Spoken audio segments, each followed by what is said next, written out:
Bonjour chers participants, je m'appelle Aluseni Diko, je suis consultant à la FAO.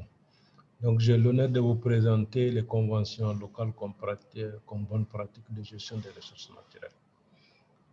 Les conventions en réalité sont des accords qui sont signés entre les acteurs locaux pour faire face aux problèmes de gestion des ressources naturelles auxquels elles sont confrontées. Elles définissent, ces communautés définissent dans cette convention les règles, droits et devoirs de tout un chacun. Donc, parmi les problèmes, nous pouvons citer par exemple le non-respect de l'ordre de préséance d'abrément autour des points d'eau, le rejet des clauses de contrat de bail d'utilisation des terres, des tensions nées de la contradiction entre les règles modernes et traditionnelles, mais aussi le refus de céder un passage par exemple aux animaux dans les champs pour accéder au pâturage, l'inacceptation des troupeaux étrangers à l'accès aux ressources pastorales déjà éprouvées par les facteurs climatiques et les mauvaises pratiques. Donc, tous ces problèmes-là peuvent faire l'objet d'une convention. Et donc maintenant, il y a quelques cas d'illustration de conflits. Donc, le bureau d'études, le CERCAD, a mené une étude dans la région de Tombouctou et a identifié 75 cas de conflits liés aux ressources naturelles. Dans le cadre du projet GLONET, financé par l'Union européenne, nous avons constaté qu'en interrogeant les ménages bénéficiaires du projet, que plus de 75% des conflits sont liés aux ressources naturelles. L'accès au point d'eau, par exemple, la divagation du bétail et l'accès à la terre.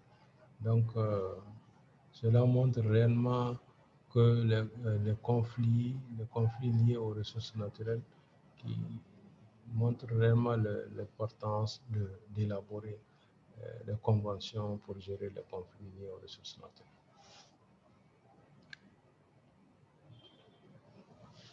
Pourquoi les mécanismes existants ne répondent plus aux problèmes?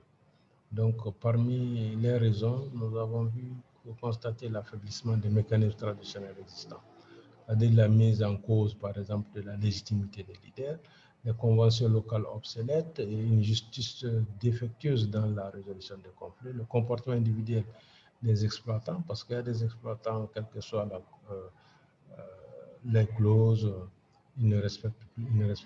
L'absence de l'État dans certaines localités pour faire respecter les clauses des conventions et l'iniquité dans l'accès aux ressources naturelles. L'impact concret sur les ménages, l'étude de la baseline du projet GLONET mené par la FAO, le projet est financé par l'Union européenne, a montré que tous les ménages qui ont été interviewés ont confirmé que pendant les 12 derniers mois, leurs conditions étaient meilleures avant la crise. Donc, cela montre tout l'impact négatif des conflits sur les conditions de vie des populations. Donc, entre autres impacts, nous avons la pauvreté, l'enrôlement des jeunes dans les rangs des groupes armés, l'exode rural, le vol de bétail, l'abandon des terres, perturbation des circuits de transhumance. Couverture géographique et domaine d'application, la carte qui est à ma droite montre vraiment les différentes zones agroécologiques du Mali où des conventions ont été élaborées. Là, il y a le delta intérieur du Niger. Il y a, c'est dans la région de Mopti principalement. Il y a aussi le Sahel occidental vers la région de Caille, la frontière avec le Sénégal. Il y a aussi le plateau d'Ogon. Il y a aussi certaines zones telles que le Mali Sud, donc qui sont des zones agroécologiques différentes où des conventions ont été élaborées et dans plusieurs domaines, le domaine forestier, pastoral, piscicole et agricole. Les types et modalités de mise en œuvre des conventions. Donc, les conventions peuvent être élaborées et mises en œuvre au niveau village, entre deux villages, au niveau commune ou entre deux communes. Donc, elles deviennent des conventions villageoises, intervillageoises, communales ou intercommunales, selon trois modalités. La première modalité, c'est vraiment l'application des lois et textes déjà en vigueur. Par exemple, le code pastoral peut faire l'objet d'une convention. La valorisation des règles locales peut faire l'objet d'une convention. Les contrats publics-privés dans le cadre de la décentralisation. Un opérateur économique peut descendre dans une localité pour faire une convention locale sur l'exploitation du bois. L'approche méthodologique. L'approche méthodologique commence à partir de la prise de conscience de la communauté à régler, à faire face aux problèmes auxquels elle est confrontée. Donc, une première assemblée générale se réunit et puis adresser une demande d'appui à l'autorité compétente. La réponse de cette autorité compétente, une réponse positive est donnée et le processus commence par des rencontres de concertation pour identifier les parties prenantes, des ateliers de diagnostic pour analyser le problème en fond, les causes, les effets et puis les solutions.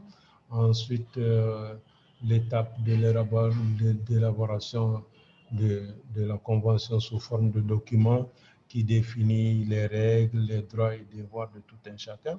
Ce document est restitué aux communautés qui le valident. Après, le document est approuvé par l'autorité compétente en place, soit le maire qui signe le document, soit le sous-préfet, si c'est une convention au niveau communal. Et après, on passe à une large diffusion de la convention dans différentes localités, puis à sa mise en œuvre en mettant en place un comité de pilotage, puis l'évaluation, l'étape de l'évaluation et l'étape de la rélecture. Donc la rélecture, en fait, c'est quand il y a des nouvelles donnes qui sont là, qu'il faut prendre en compte dans la convention. Elle est relue, elle fait l'objet d'une relecture et pour être adaptée au contexte évolutif du moment. Donc, une convention, en réalité, prend une durée minimum de 3 ans et coûte à peu près 50 millions. Donc, les 50 millions, c'est des frais de prise en charge des missions de sensibilisation, des missions des ateliers, des différents ateliers du processus, puis les missions de supervision, d'évaluation et les sessions de rélecture. Les résultats des conventions.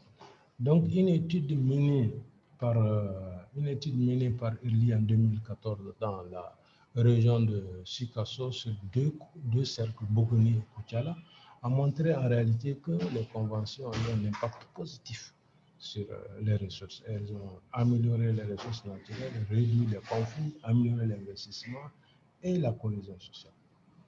Par rapport à la participation des femmes, cette même étude montre qu'il y a toujours des pesanteurs sociaux, culturels, économiques et politiques par rapport à la participation des femmes.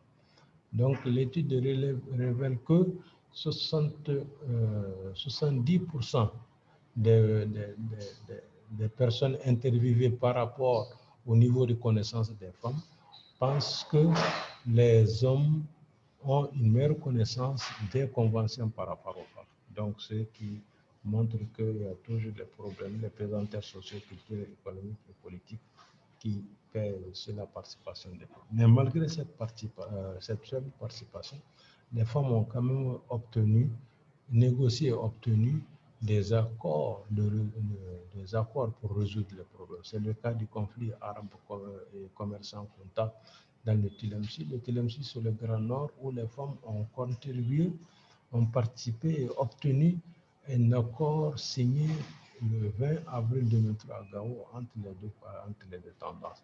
La coordination des associations et organisations féminines de Niafenke aussi, en réalité, montre un contrat avec le Conseil local des jeunes a pu aboutir à une résolution des conflits euh, liés au foncier qui date du temps colonial. Conclusion, donc les leçons apprises en fait. Nous avons des enseignements tirés des conventions locales, donc, parmi lesquels il y a quand même les conventions locales constituent un instrument de développement local, communal et intercommunal. Et les conventions aussi sont une parfaite illustration de la théorie du changement.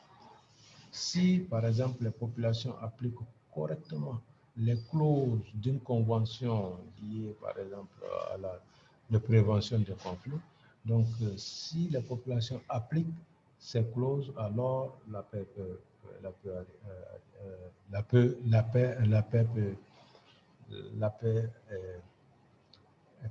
serait effective dans la zone. Donc, nous avons, l'arbre ne doit pas cacher la forêt. Nous avons des cas de convention où on a constaté des cas d'exclusion, d'entrave à l'application par des groupes. Ensuite, les diagnostics et les enjeux qui sont mal posés, qui conduisent à des conventions théoriques et peu opérationnelles. Le défi du passage du statut d'outil légitime à un statut d'outil juridique légal, les risques d'accaparement de ces outils par les élites et les couches prééminentes au niveau local. En conclusion, c'est vraiment les conventions contribuent au développement, à la cohésion sociale et à la paix. Mais pour cela, il faut un diagnostic de fond et disposer suffisamment de temps, ne pas précipiter la mise en œuvre, bâtir aussi sur l'existant et contextualiser également. Maintenant, il faut aussi renforcer les capacités des communautés pendant toute l'étape de mise en œuvre, pendant tout le processus, de la phase de préparation à la phase d'évaluation finale, en passant par la mise en œuvre de la convention. Parce que quand les populations maîtrisent ça, elles peuvent être à mesure de faire une large diffusion. Il y a l'incitation à l'application de la bonne pratique qui amène les gens à appliquer les conventions et avoir un impact large, la synergie d'action des conventions aussi. Mais la mise en place d'une plateforme nationale d'apprentissage et d'innovation permet de renforcer encore les capacités en donnant des connaissances très pratiques, des innovations pour la mise en œuvre des conventions. L'exemple du Forum national des services de conseil agricole du Mali en est une parfaite illustration. Et de telles structures, collaborer avec de telles structures peut aider à une mise à échelle des conventions locales. Je vous remercie.